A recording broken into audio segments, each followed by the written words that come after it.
মানব জন্ম সফল হবে গুরুর উপদেশে।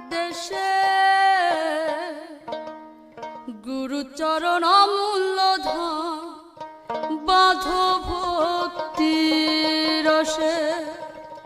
মানব জন্ম